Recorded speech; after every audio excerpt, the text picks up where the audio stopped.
WhatsApp guys, welcome back to grand Acad. I hope आप सबकी preparation अच्छी चल रही होगी। उसको सप्लीमेंट करने के लिए हम आज लाए हैं एक स्ट्रैटेजी वीडियो जिसकी मदद से आप सब बेहतर आंसर्स लिख पाएंगे एक हाई स्कोर के लिए। अभी तक हमने आपको अपनी एनिमेटेड समरीज के वीडियोस की मदद से सभी चैप्टर्स का एक एक्सप्लेनेशन प्रोवाइड किया है।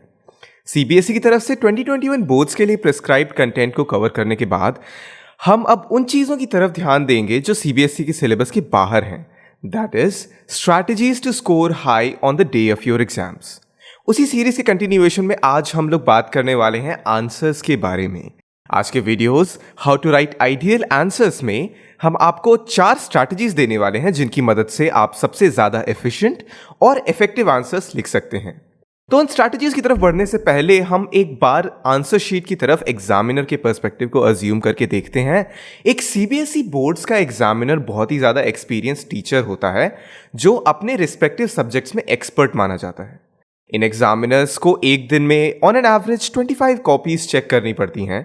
ऐसे में अक्सर अगर आपके आंसर्स वेल रिटन और टू द पॉइंट ना हो तो एग्जामिनर्स को आंसर समझने में फ्रस्ट्रेशन हो सकती है।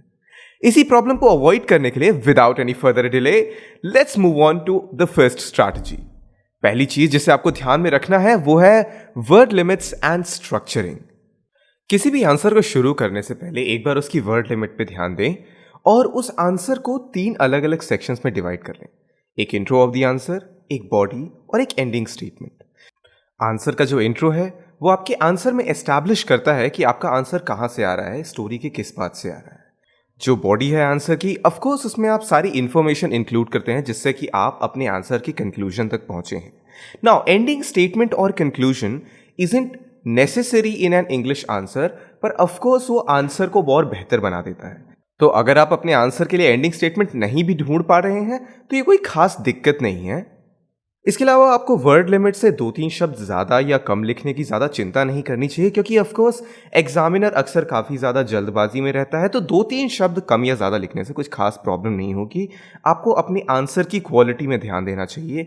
क्या आप उस कंक्लूजन तक पहुंच पाए जिसे आप पाना चाहते थे अपने आंसर के जरिए। जैसा कि आप इस सैम्पल क्वेश्चन में देख सकते हैं, जो पहली लाइन है, in the lesson lost spring the grinding state of poverty and miserable life of the bangle makers is being described. इस पर्टिकुलर क्वेश्चन में ये स्टेटमेंट लाइन आपके क्वेश्चन में ही दी हुई है, पर फिर भी जब भी आप कोई भी आंसर लिखते हैं तो आपकी जो फर्स्ट लाइन होती है, जो पहला इंट्रो स्टेटमेंट होता है, वो डिफाइन करता है कि आपका आंसर कहाँ से आ रहा है। तो अगर वो वेल स्ट्रक्चर्ड होगा और अगर आप इस इंट्रो स्टेटमेंट को सोच समझ कर अप्लाई करेंगे तो आप आसानी से अपने आंसर की डायरेक्शन चूज कर सकते हैं और ये क्लैरिफाई कर सकते हैं कि आपका आंसर किस तरफ बढ़ने वाला है। अब इसी क्वेश्चन में आगे बॉडी में पूरी तरह से डिस्क्राइब किया हुआ है कि किस तरह से वहां पे लोग रह रहे थे और किस तरह की कंडीशन से होकर गुजरना पड़ रहा था फिरोजाबाद में लोगों को।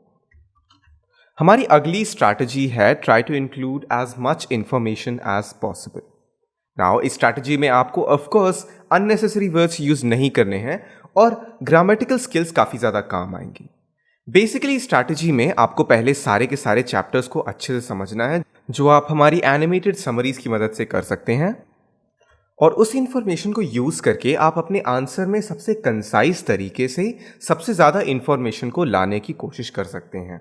जैसा कि आप इस आंसर में देख सकते हैं, इसके इंट्रोडक्शन स्टेटमेंट्स में ये एस्टैब्लिश किया गया है कि डॉक्टर सदाओ होकी एक मिलिट्री पर्सनल थे जिन्हें बाहर भेजा नहीं गया था।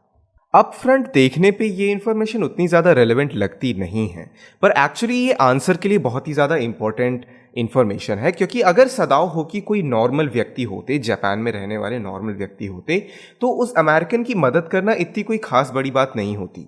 वो सिंपली एक दूसरे व्यक्ति की मदद कर रहे होते, पर क्योंकि वो जापानीज आर्मी का एक हिस्सा है, ये उनकी ड्यूटी है कि वो अपने एनिमी की मदद ना करें। और इसी अब मिलिट्री ड्यूटी और प्रोफेशनल ड्यूटी के कन्फ्लिक्ट के ऊपर पूरी स्टोरी प्रोग्रेस करती है। और जैसा कि आप देख सकते हैं, इस आंसर में भी उसी स्ट्रक्चर को फॉलो किया गया है, जिसमें शुरू में एक इंट्रोडक्शन, बीच में बॉडी जिसमें सारी इंफॉर्मेशन है, और एंड में एक कंक्लूजन दिया हुआ है कि the servants finally chose to leave the house all together. हमारी स्ट्रैटेजी में अगला पॉइंट है avoid using complex words and grammar. Now आपके आंसर लिखने का एक बेसिक ऑब्जेक्टिव होता है एग्जामिनर को यह दिखाना कि आपके पास उस सब्जेक्ट या उस पॉइंट की नॉलेज है।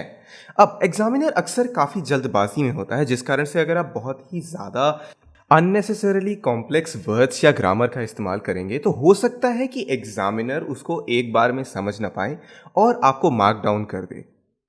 इसी प्रॉब्लम को अवॉइड करने के लिए आपको कोशिश करनी चाहिए कि आप जितना हो सके उतना ही सिंपल आंसर स्ट्रक्चर, उतनी ही सिंपल वोकैबुलरी और उतनी ही सिंपल ग्रामर यूज़ करनी चाहिए। ऑफ कोर्स आपको ग्रामेटिकल एक्यूरेसी का ध्यान रखना ही होगा। इसी कारण से अगर आपकी ग्रामर स्ट्रांग है तो ये स्ट्रैटेजी आप बहुत अच्छे से अप्लाई कर पाएंगे। अब आप इस सैम्पल आंसर में देख सकते हैं कि कई जगह थोड़े कॉम्प्लेक्स वर्ड्स यूज़ किए गए हैं, जैसे कि इनसिक्योरिटी, साइकाइट्रिस्ट और अलग वर्ड्स। पर आपको इस बात का ध्यान रखना है कि ये जितने भी वर्ड्स हैं ये चैप्टर में दिए हुए थे, तो these are necessary words that you need to include in order for your answer to make sense. Now let's move on to the next point in our strategy, that is keywords. Now इसमें 2 points का ध्यान रखिए। कई सारे words हैं जैसे कि नाम, लोगों के, जगहों के, ऐसी चीज़ें जो एक चैप्टर में यूनिक हैं, उनको इंक्लूड करना ज़रूरी होता है क्योंकि वो बहुत आसानी से आइडेंटिफाई करवा पाती हैं आपके आंसर को कि वो चैप्टर कि किस पोर्शन से आ रहा है, और ये भी कि आपको चैप्टर के बारे में काफ़ी ज़्यादा डिटेल्ड इन्फॉर्मेशन है। इसके अलावा कई बार आंसर्स में आपको हाईलाइट करना पड़ता है, वर्ड्स को अंडरलाइन करना या फिर कैपिटल लेटर्स में राइट करना, जो कि आपके आंसर्स को काफ़ी ज़्यादा इफेक्टिव बना देता है। Now highlighting keywords is not really necessary when it comes to English answers, पर हमने आपको ये टिप फिर भी दे दी है क्योंकि बाकी सारे सब्जेक्ट्स में ये टिप बहुत ही ज़्यादा इम्पॉर्टेंट है। तो जैसा कि आप इस सैम्पल आंसर में देख सकते हैं, जितने भी इंपॉर्टेंट कीवर्ड्स हैं उन्हें इंक्लूड किया गया है। आंसर के इंट्रोडक्टरी स्टेटमेंट में ही हमें पता चल जाता है कि ये स्टोरी फ्रैंको प्रशियन वॉर के समय पे सेट है और ये स्टोरी एल्सेस और लोरेन की लोकेशन में हो रही है, जिसे प्रशिया के हाथों में दे दिया गया था। इसके अलावा आगे ये भी मेंशन किया गया है कि जो फ्रेंच टीचर एम हैमल थे वो काफ़ी ज़्यादा दुखी फील कर रहे थे। इसके अलावा कई सारे बूढ़े लोग भी थे जैसे कि ओल्ड हाउसर। इन कीवर्ड्स को इंक्लूड करके आप एग्जामिनर को आसानी से कन्वे कर सकते हैं कि आपने चैप्टर को थॉरली समझा है और आपको चैप्टर के बारे में डिटेल इंफॉर्मेशन है, जिससे आपका आंसर काफ़ी ज़्यादा इफेक्टिव हो जाता है। हमारी स्ट्रैटेजी का आखिरी पॉइंट है focus on spacing out the words for better clarity.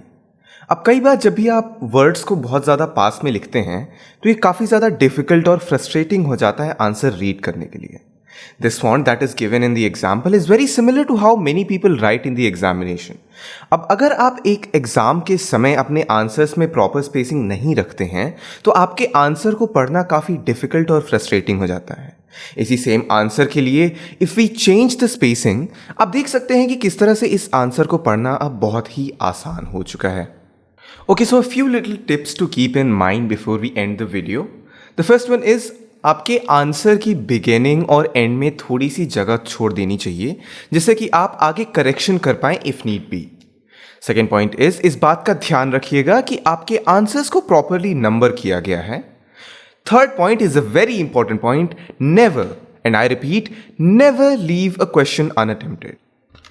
इस बात से फर्क नहीं पड़ता कि आपको आंसर पूरी तरह से बनता है या नहीं, पेपर के एंड में आपको सभी बचे हुए आंसर्स को अटेम्प्ट करना चाहिए because there is no harm of negative marking in board examinations. अब एग्जाम के खत्म होने के बाद पेपर के एंड में सभी आंसर्स को रिविजिट करिए जिससे कि आप किसी भी left over answer, faulty numbering, improper grammar etcetera का ध्यान रख सकें। आखिरी पॉइंट है सभी आंसर्स को थॉरली चेक करने के लिए एक फास्ट रीडिंग स्पीड डेवलप करिए जो कि बहुत यूजफुल होगी, जिसके लिए आप हमारे अगले वीडियो को रेफर कर सकते हैं। So that brings us to the end of the video. Join us at Instagram and Telegram where we provide more important tips, strategies and notes जिसकी मदद से आप अपनी preparation boost कर सकते हैं। Till then, keep preparing and keep winning, you champions!